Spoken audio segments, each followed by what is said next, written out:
कराची में police office पर हमला करने वाले दहशतगर्दों के खिलाफ ऑपरेशन मुकम्मल।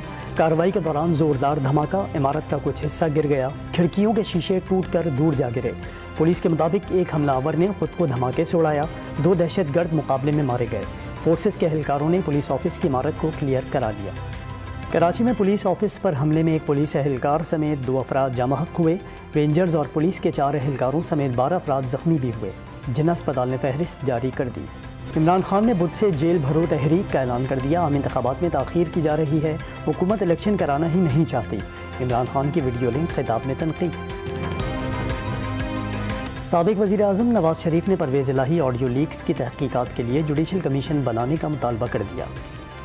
और मुल्तान सुल्तान्स ने पेशावर ज़ल्मी को 56 रन से हरा दिया। मुल्तान सुल्तान्स ने पहले बैटिंग करते हुए 3 विकेटों पर 210 रन बनाए। हदफ के ताक़ुब में पेशावर ज़ल्मी की पूरी टीम 154 रन बनाकर आउट।